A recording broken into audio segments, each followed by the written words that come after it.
Hello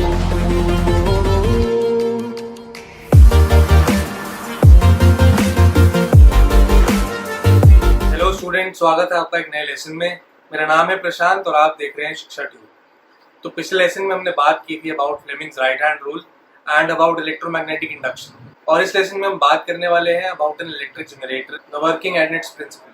तो एक electric motor में हमने ये पढ़ा था कि जब भी एक करंट कैरिंग कंडक्टर को हम एक मैग्नेटिक फील्ड में लेके जाते हैं तो इट एक्सपीरियंसेस अ फोर्स, और इलेक्ट्रिक जनरेटर में जो प्रिंसिपल काम करता है वो है इलेक्ट्रोमैग्नेटिक इंडक्शन। तो इलेक्ट्रोमैग्नेटिक इंडक्शन का मतलब है whenever a conductor is moved inside a magnetic field, a current is induced in the conductor। तो हम देख पा रहे हैं इस इलेक्ट्रिक जनरेटर का जो सेटअप है, it is very similar to that of the electric motor. इसमें भी एक रेक्टेंगुलर कॉइल है जो स्प्लिट रिंग से कनेक्टेड है, और it is placed inside a magnetic field और between two magnetic poles of permanent magnet. So in simple words, whenever a conductor or a coil is rotated inside a magnetic field, a current is induced in the coil। तो अब बात करते हैं generator की working किस तरह से होती है और इसकी बिल्ट या कंस्ट्रक्शन किस तरह से है। So as we can see in the figure, the two ends of the coil AB and CD are connected to split rings R1 and R2 which are internally connected to the axle। यानी कि split rings जो है वो internally axle से connected है और ये आगे अटैच है कॉइल के, यानी कि कॉइल ABCD के। Now as we can see in the figure, the brushes are not attached to the split rings but they are just in touch with the split rings and connected to the external circuit।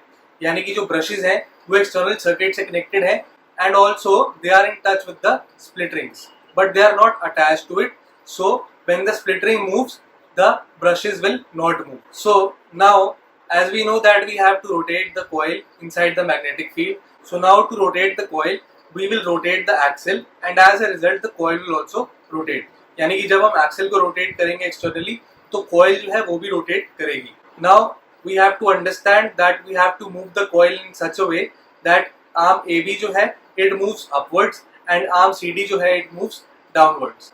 तो हम यहाँ पे देख पा रहे हैं जो north pole है वो लेफ्ट हैंड साइड पे है प्लेस्ड, और जो साउथ पोल है मैग्नेट का वो राइट हैंड साइड पे प्लेस्ड है।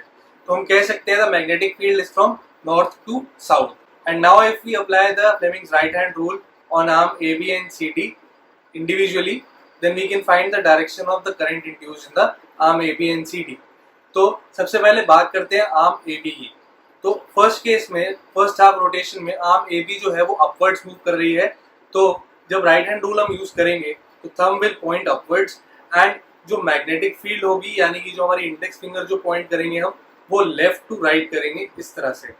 तो हम देख सकते हैं हमारा जो थंब है इट इज पॉइंटिंग अपवर्ड्स, हमारा जो इंडेक्स फिंगर है it is pointing in the right or from left to right, and the current induced or the middle finger is pointing towards the screen or in the direction of A to B। Now similarly if we talk about CD, we know that CD is moving downwards, यानी कि हम coil को इस तरह से rotate कर रहे हैं कि CD की जो direction of motion है वो downwards है। तो इसमें हम देख सकते हैं कि हमारा जो thumb है it will point downwards and our index finger will point from left to right।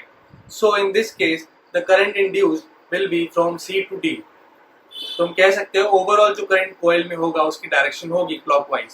Now this was the case for the first half rotation. First half rotation के बाद CD जो है वो अपवर्ड्स मूव करेगी और AB जो है वो डाउनवर्ड्स मूव करेगी, यानी कि दोनों आर्म्स में जो डायरेक्शन ऑफ मोशन होगी वो चेंज हो जाएगी।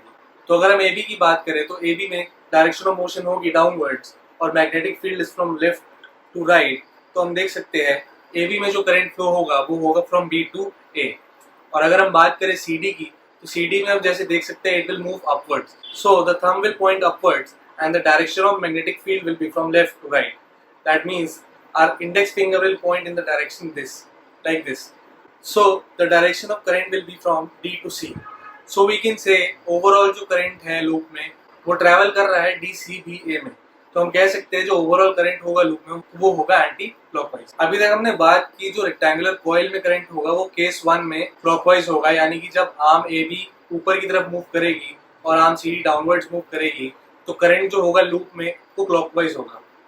और सेकंड केस में जब हमने देखा कि जब AB डाउनवर्ड्स मूव कर रहा था और CD अपवर्ड्स मूव कर रहा था तो जो करंट था लूप में वो एंटी क्लॉकवाइज था। अब हम बात करते हैं एक्सटर्नल सर्किट की, यानी कि the circuit from B1 to B2, यानी कि एक्सटर्नल सर्किट में करंट किस तरह होगा। तो केस 1 में अगर हम बात करें तो करंट जो इंड्यूस होगा वो A to B and C to D travel करेगा, यानी कि क्लॉकवाइज करंट इंड्यूस होगा लूप में। तो अगर हम ऑब्जर्व करेंगे फिगर में, तो फर्स्ट केस में जो करंट ट्रैवल करेगा यानी कि it will exit the loop from R1 and will flow in the external circuit from B2 to B1। तो अब हम बात करें अगर सेकेंड केस की, तो जिस डायरेक्शन में करंट इंड्यूस होगा वो होगा DCBA, यानी कि एंटी क्लॉकवाइज करंट इंड्यूस होगा।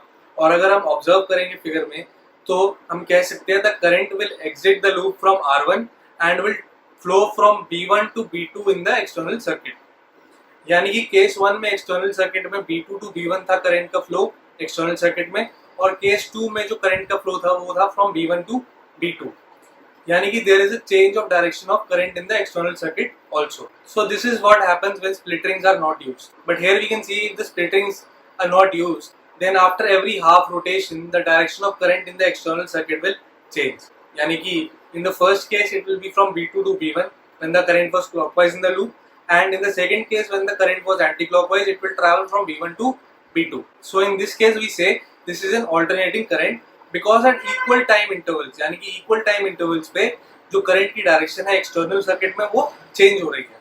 तो अगर हम नहीं चाहते कि आफ्टर एवरी हाफ रोटेशन और at every equal interval the direction of current should change, तो हम क्या करेंगे, तो हम स्प्लिट रिंग्स का इस्तेमाल करेंगे। बिकॉज स्प्लिट रिंग्स का इस्तेमाल करने से जो एक्सटर्नल सर्किट में करंट होगा वो एक ही डायरेक्शन में फ्लो करेगा कॉन्स्टेंटली, यानी कि वो डायरेक्शन चेंज नहीं करेगा। क्योंकि स्प्लिट रिंग्स का जब हम इस्तेमाल करते हैं तो एक्सेल मूव करने में स्प्लिट रिंग्स तो मूव करते हैं बट ब्रश मूव नहीं करते। तो B1 जो होगा उस केस में वो हमेशा उस आर्म के साथ टच में रहेगा जो अपवर्ड्स मूव करेगी। तो इस तरह से जो सर्किट में एक्सटर्नल सर्किट में जो करंट की डायरेक्शन होगी और फ्लो होगा वो कॉन्स्टेंटली मेंटेन हो पाएगा, यानी कि उसकी डायरेक्शन चेंज नहीं होगी। इस अनचेंज्ड करंट को हम कहते हैं डायरेक्ट करंट, और इस तरह के करंट प्रोड्यूस करने वाले जनरेटर को हम कहते हैं direct current generator, DC generator. So now we understand the main difference between the electric motor and the electric generator, that in an electric motor electrical energy was converted into mechanical energy because when current carrying conductor was moved inside the magnetic field there was a rotation in the coil, whereas in the second case यानी कि generator के case में the current was induced because of the motion. So we can say in the electric generator the mechanical energy is converted into electrical energy. तो इसी के साथ इस video को हम करते हैं खत्म। नेक्स्ट वीडियो में हम बात करेंगे अबाउट डोमेस्टिक सर्किट्स। तो इसी के साथ ही वीडियो हम करते हैं खत्म। अब नेक्स्ट वीडियो में हम बात करने वाले हैं about domestic circuits. So if you have any doubts about this lesson तो आप हमें कमेंट्स में बता सकते हैं या फिर आप हमें ईमेल भी कर सकते हैं। ईमेल मैंने नीचे दे दिया है। तो अगर आपको वीडियो हेल्पफुल लगी हो तो इसे लाइक जरूर कीजिएगा और शेयर जरूर कीजिएगा, और अगर आपने हमारे चैनल को सब्सक्राइब नहीं किया है तो सब्सक्राइब जरूर कीजिएगा, क्योंकि हम फ्रीक्वेंटली ऐसी वीडियोस अपलोड करते रहते हैं। तो मिलते हैं आपसे नेक्स्ट वीडियो में।